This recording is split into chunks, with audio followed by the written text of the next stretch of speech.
मैं coming sir. Thank you sir. बैठिए।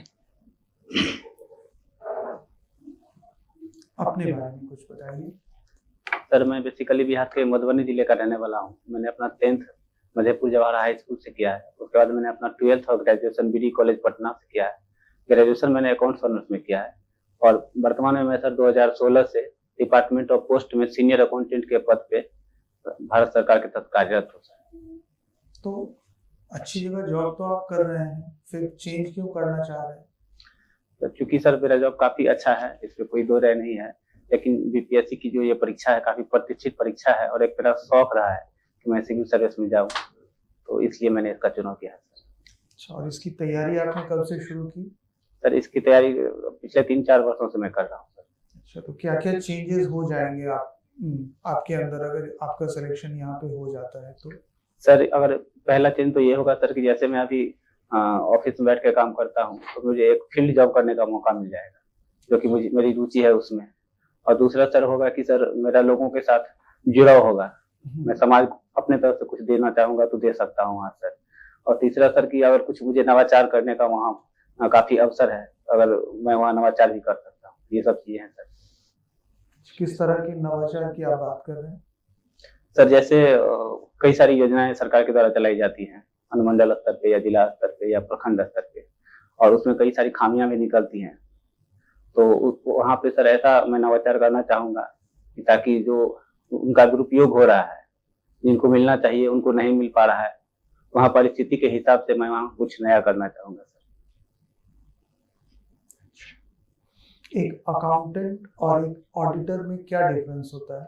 Sir accountant basically एक लेखांकन की पद्धति को अपनाता है और लेखा करता है, और ऑडिटिंग में सर उसकी जांच की जाती है कि वो स्टैंडर्ड जो मानक निर्धारित हैं उसके आधार पे है कि नहीं। जनरल लेजर उनको देखता है, कोई फ्रॉड है कि क्या है, उसका सर वो पता लगाता है सर ऑडिटिंग में। सरकार के जो खर्चे होते हैं जी सर। उनका हिसाब रखने के लिए जी सर। सबसे बड़ी अथॉरिटी कौन सी है? Sir CAG sir, comptroller and auditor general. हाँ, क्या है? Comptroller and auditor general. अच्छा, इसमें कंप्ट्रोलर वर्ड का मतलब क्या है? महानियंत्रक सर। महानियंत्रक किस तरह से वो नियंत्रण करता है? सर वो सारे सरकार की जितनी भी संसदीय खर्चे हैं या फिर स्टेट का भी अकाउंट होता है सर, वो उनको भी कैग ही देखता है, स्टेट के अकाउंट्स को, और सरकार के जो जितने भी खर्चे हैं सर उनका लेखा जोखा कैग ही करता है सर। तो खर्च जब हो जाते हैं जी उसके बाद वो उनकी देखरेख करते हैं, या खर्च होने का जो प्लानिंग होता है उस समय वो उसको देखते हैं? नहीं सर, खर्च हो जाने के बाद वो सर खर्च हो उनकी देखरेख जाने करते हैं। के बाद तो क्या यहाँ पे जो नियंत्रक वाली भूमिका है जी सर। वो सही रूप से हो रही है? क्योंकि खर्च तो हो जाते हैं, जी सर। स्कैम्स भी हो जाते हैं, जी सर। है ना? तो क्या वो भूमिका, और ये सीएजी टर्म कहाँ से लिया गया है, किस कॉन्स्टिट्यूशन से लिया गया है? Sir CAG term sir Britain के कॉन्स्टिट्यूशन से लिया गया है। तो वहाँ पे जो रोल है सीएजी का जी। वो क्या इंडिया में भी है? नहीं सर, दोनों सर अलग हैं सर। यहाँ जैसे कि यहाँ जब खर्च हो जाती है उसके बाद लेखा जोखा किया जाता है, और कई बार इसकी आलोचनाएं भी हुई हैं, क्योंकि ये एक ऐसी संस्था है जिसके बारे में बाबा साहब अम्बेडकर ने कहा था कि एक महत्वपूर्ण संस्था है जो भारत का भविष्य निर्धारित करेगी। तो कहीं ना कहीं अगर खर्चों के बाद इसकी लेखा जोखा होती है और फिर उसके बाद रिपोर्ट सौंपा जाता है राष्ट्रपति को या राज्यों में राज्यपाल को, तो कहीं ना कहीं वो भूमिका गौण हो जाती है। फिर भी सब वस्तुतः अगर देखा जाए तो हमारे कैग में जैसे पंचायत स्तर पे, ग्रामीण लेवल पे जो पंचायती राज व्यवस्था है उसमें खामियां हो, या जैसे 2016 में विमुद्रीकरण का दौर था, उस दौर में भी कैग ने काफी सारी गलतियां पकड़ी थी, तो वो एक निर्णायक भूमिका अभी भी निभा रही है। ठीक है, अभी कौन है भारत के सीएजी? सर गिरीश चंद्र मुर्मू जी है सर। और संसद की एक कमिटी होती है जो कि पब्लिक अकाउंट्स को देखती है। जी। कौन सी कमिटी है वो? संसदीय लोक लेखा समिति सर। अच्छा, कितने मेंबर्स होते हैं उसमें? सर 22 मेंबर होते हैं सर। टोटल? जी सर। टोटल 22 मेंबर्स होते हैं? जी सर। अच्छा, हाँ, और वो मेंबर्स सारे एक कैपेसिटी के होते हैं या उनकी कैपेसिटी अलग भी होती है? नहीं सर, 15 मेंबर उसमें लोकसभा से होते हैं और 7 राज्यसभा से होते हैं। जी। ओके, मैथिली सॉन्ग्स आप गाते जी हैं? सर। और तो कौन से सिंगर के गाने आपको ज्यादा अच्छे लगते हैं? सर राम बाबू झा दरभंगा के हैं, उनके गाने में गाना पसंद करता हूँ। अच्छा अच्छा, और सिंगर्स जो हैं? जी सर, अभी देखा जाए तो जैसे माधव राय हैं, मैथिली ठाकुर हैं, शारदा सिन्हा जी हैं, वो भोजपुरी और मैथिली दोनों गाती हैं। मैथिली ठाकुर काफी चर्चित है, काफी सिंगर है सर अभी मैथिली के। अच्छा, तो इससे क्या बेनिफिट मिलता है आपको मैथिली सॉन्ग्स गाने से? सर जब मैं तनाव में रहता हूँ कभी, तो गीत गा करके अपना मनोरंजन करता हूँ और दूसरे का भी मनोरंजन करता हूँ।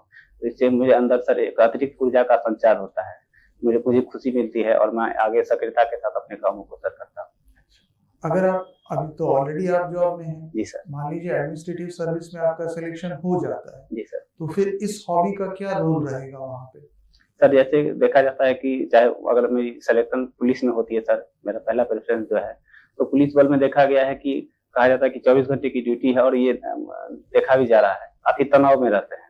तो अगर मुझे मौका मिल पाएगा तो जब मैं शाम को या कभी भी जब मुझे फुर्सत मिलेगी मेरी टीम को, मैं गीत गा करके अपना भी मनोरंजन करूंगा, उनका भी मनोरंजन करूंगा। उनके अंदर जो जितने भी प्रेशर होंगे, मैं इन सबको सर उनका हल करने का प्रयास करूंगा संगीत के माध्यम से। तो ये तो आपके अपने लेवल पे फायदे हो गए ना, समाज को क्या मिलेगा आपके इस हॉबी से? सर क्योंकि सर पुलिस भी समाज से जुड़ी हुई संस्था है। अगर हमारे पुलिस चुस्त दुरुस्त रहेंगे, ऊर्जावान रहेंगे, तो निश्चित रूप से वो कहीं भी अपराध हो, कुछ भी हो, उसी ऊर्जा के साथ वहां पहुंच के समाज को फायदा ठीक पहुंचाएगी। है, मैंने मान लिया। अब आप मुझे सोच के बताइए कि समाज को भी आपके इस हॉबी से फायदा मिलेगा, क्या मिलेगा? सर समाज को सर मेरे इस हॉबी से फायदा में अगर देखें तो जैसे सर उनको सर जैसे एक उनको लगेगा सर कि जैसे कि अगर मैं अधिकारी होकर के संगीत में रुचि लेता हूँ, संगीत जो कि अच्छी चीज मानी जाती है, मैं अधिकारी होकर के इतना सारा काम होने के बावजूद अगर मैं संगीत में रुचि लेता हूँ तो वो भी ले सकता हूँ। जी सर। मैथिली आपका ऑप्शनल सब्जेक्ट है? जी सर। उगना कौन था? विद्यापति जी के चाकर के रूप में महादेव भगवान को उगना कहा जाता है सर, जो कि यहाँ कैसे पता चला विद्यापति को कोई उगना शंकर भगवान का अवतार है? सर वो एक किंवदंतियां हैं कि जब विद्यापति जी कहीं जा रहे थे तो रास्ते में उनको प्यास लगी बहुत जोरों से, तो कहीं आसपास नल या सरोवर की व्यवस्था उस समय नहीं थी, सरोवर होते थे वो नहीं मिला उनको।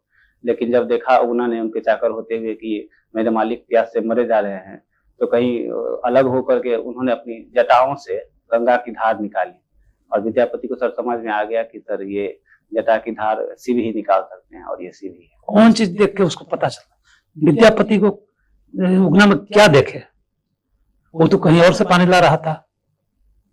सर सर क्या देख करके उनको लगा? सर ये नहीं अभी जानकारी। उगना छोड़ के कैसे चला गया?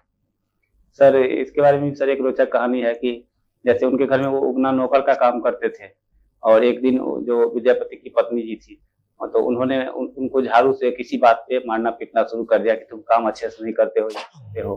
तो जब उन्होंने देखा विद्यापति जी ने ये तो साक्षात महादेव को मार रही है, तो वो चिल्लाए ये किसको मार रही हो तुम, ये तो साक्षात महादेव के अवतार है। पिया मोरा बालक मैं तरुणी जी पिया के गोद लेके चल्ली बाजार, किसने लिखा? सर अभी मैं रिकॉल नहीं कर पा रहा हूँ। ये बताइए कि कैग का पोस्ट संवैधानिक पोस्ट है कि एग्जीक्यूटिव पोस्ट है? सर कैग संवैधानिक है सर।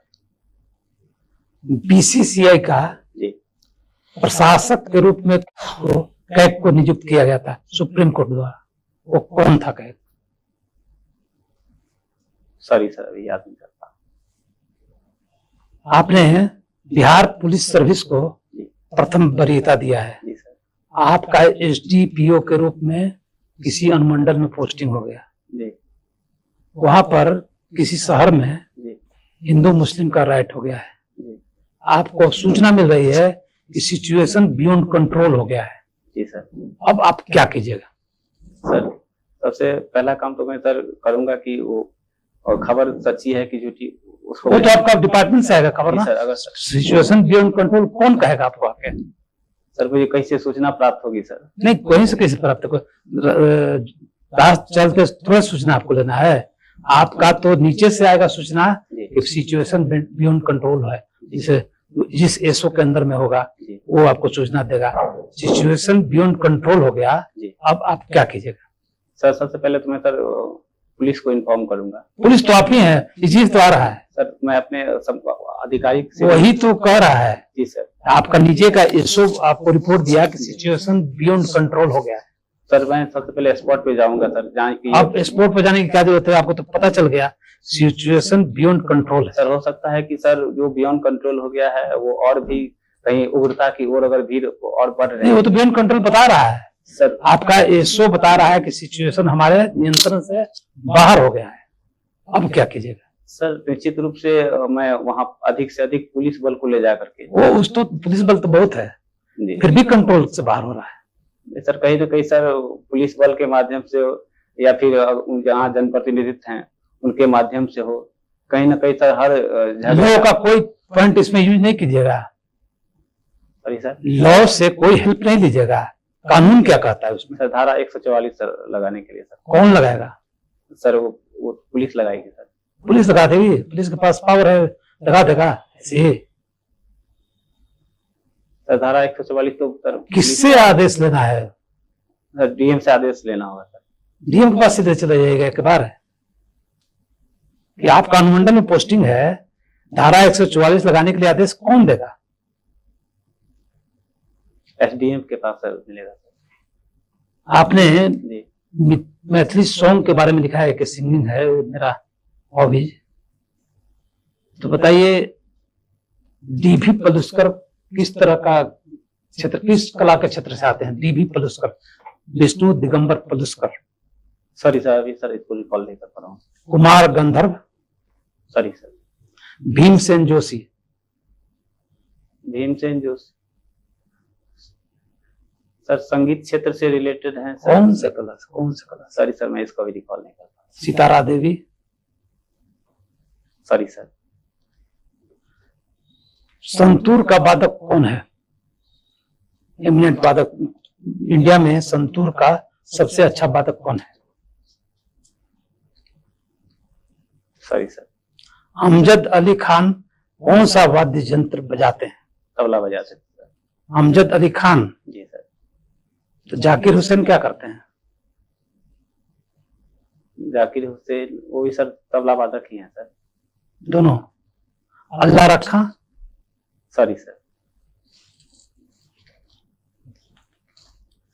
चंद्रयान 3 के बारे में कुछ बताएं। सर चंद्रयान 3 14 जुलाई को प्रक्षेपित हुआ था और 23 अगस्त को हमने चंद्रमा के साउथ पोल पे हम पहले देश बने आए थे जहां हमारी लैंडिंग हुई है।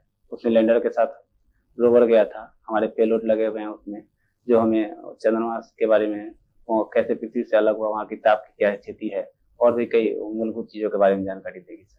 किस यान से भेजा गया चंद्रयान 3? सर ये LVM Mark 3 से भेजा गया था sir. LVM 3 Mark 4 sir. Sorry sir. सघन मिशन इंद्रधनुष 5.0 के बारे में कुछ? सर मिशन इंद्रधनुष 5.0 सर ये टीकाकरण से संबंधित है सर। इसमें महिलाओं को, बच्चों को टीकाकरण किया जाना है, स्वास्थ्य क्षेत्र से संबंधित है। इसमें कौन दो बीमारियों पर ज्यादा फोकस किया गया? Sorry sir. आपने हॉबीज में लिखा है प्लेइंग एंड वाचिंग क्रिकेट। जी सर। आपके मनपसंद क्रिकेटर? सचिन तेंदुलकर सर। सचिन तेंदुलकर। जी सर। अभी जो ये वर्ल्ड कप होने जा रहा है, कौन सी वर्ल्ड कप है? Sorry sir. भारत ने अभी तक वर्ल्ड कप के कितने फाइनल खेले? फाइनल 3 खेले हैं सर। जीता कौन? अगर मैं सर एक दिवसीय की बात कर रहा हूँ सर। हाँ, वर्ल्ड कप एक दिवसीय। जी सर। जैसे पहले 1983 में हमने खेल के जीता था और फिर 2011 में महेंद्र सिंह धोनी की कप्तानी में सर, और उससे पहले एक बार सर 2003 में भी हम सर फाइनल तक गए थे जिसमें ऑस्ट्रेलिया से हमें हारना पड़ा था। मैथिली ठाकुर का आपने जिक्र किया, मैथिली ठाकुर का भी किस का आइकॉन बनाया गया है? अभी ये पर्यटन की ब्रांड एम्बेसडर बनी है, खादी उद्योग की भी ब्रांड एम्बेसडर बनी है। शराबबंदी लागू है बिहार में, जी। फिर भी शराब पीने से लोगों की मौत हो रही है। जी। अगर अपने शहर में शराबबंदी को पूर्ण रूप में अगर लागू करना चाहते हैं, वहाँ शराब पीने से किसी की मौत ना हो और शराब ना बिके, तो उसके लिए क्या क्या कदम उठाएंगे? सर पहला कदम तो सर मैं ये उठाऊंगा कि वहाँ जैसे इंस्पेक्टर लेवल की या सब इंस्पेक्टर को वहाँ नियुक्त किया जाएगा, क्योंकि देखा जा रहा है कि सर अंतर्राज्यीय शराब हमारे यहाँ काफी आ रहे हैं, चाहे पंजाब हरियाणा के क्षेत्र से, ये देखा गया उत्तर प्रदेश से भी। और इसके अतिरिक्त सर मैं SSP जो कि नेपाल के सीमा के पर तैनात हैं, उसके साथ कोऑर्डिनेशन के साथ काम करूंगा, क्योंकि नेपाल से भी आती है। और तो तीसरा काम सर मैं करूंगा कि सर लोगों में सर अभी भी जागरूकता का अभाव है सर, इसको लेकर के कि वो जैसे यहाँ मैन्युफैक्चरिंग शराब का नहीं हो रहा है, देसी शराब पीने से मौत हो जाती है, तो वो समझ नहीं पा रहे हैं कि ये जहर है मेरे लिए, तो मैं इन सब चीजों को करना चाहूँगा। अभी हाल फिलहाल एक गीत जो है बहुत फेमस है, ठाकुर का कुआं। जी सर। इसके रचनाकार कौन? ओम प्रकाश वाल्मीकि सर।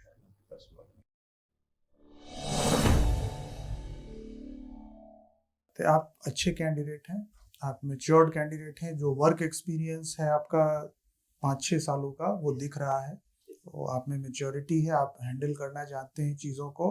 ये भी आपको पता है कि किस एरिया से क्वेश्चन आ सकता है और आप उसको हैंडल कर लेते हैं। कोई मेजर इशू नहीं है, बट कुछ चीज़ें हैं जिसको देखना है। जैसे सर का एक क्वेश्चन था, ये कौन से CAG रह चुके हैं जिनको BCCI का भी, तो ये आपसे रिलेटेड क्वेश्चन है, क्योंकि क्रिकेट आपकी हॉबी है। जी सर। और अकाउंट्स, आप अकाउंट में वर्क कर रहे हैं। जी सर। तो इसलिए ये रिलेटेड क्वेश्चन है, आपको इसका आंसर एक्सपेक्टेड था कि चर्चा में रहा था ये। जी सर। और ये वही इंसान है जिनके कारण कोल स्कैम, टेलीकॉम स्कैम, ये सब हमारे सामने आया था। उस वक्त यही CAG थे, बहुत चर्चित नाम है इनका, विनोद राय। विनोद राय जी सर। ठीक है, यस सर, याद आया। आपसे एक्सपेक्टेड था कि आप बोलेंगे जी सर, वहाँ मुझे पे थोड़ा सा। जी सर। और कुछ चीजें जैसे म्यूजिक से रिलेटेड सर ने पूछी, जी सर, संगीत कलाकार का नाम सर। सॉन्ग जो लिख दिए हैं, तो ये एक्सपेक्ट मत कीजिए कि आपको मैथिली सॉन्ग गाइए, ऐसा मत सोचिए।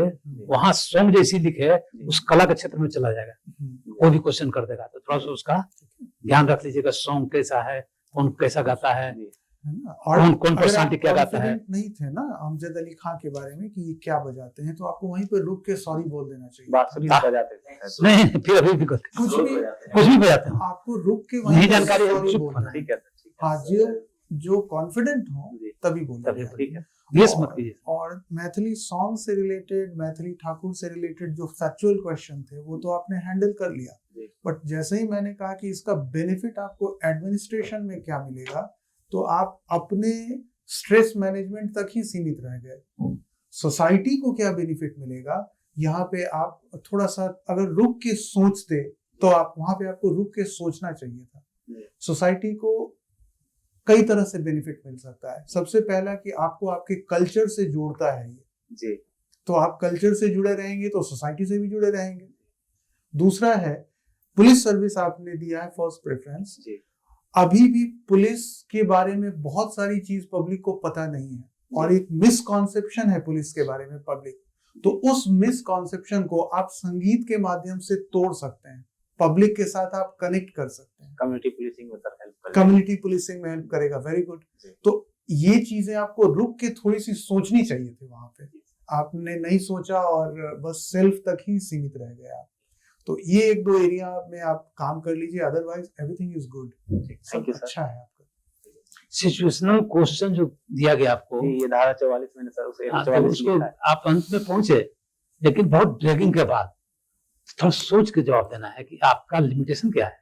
सर इसको मैंने अभी तक बेसिकली किया नहीं है। बीपीएस आपने लिख दिया, बिहार पुलिस सेवा फर्स्ट प्रेफरेंस, तो उसको तैयार होकर जाना होगा जी। सब कुछ है, आपका क्वालिटी सारा है, लेकिन उसको तुरंत अटेम्प्ट नहीं करना था, थोड़ा सोचना था कि हमारा लिमिटेशन क्या रहेगा। जी सर। नीचे से आ रहा है रिपोर्ट हमारे पास, हमारा लिमिटेशन क्या है जी सर, और हम ऊपर से क्या हेल्प ले सकते हैं जी। तो आप सीधे डीएम के पास पहुंच गए, तो थोड़ा सा इसको जवाब देना था सोच के जी।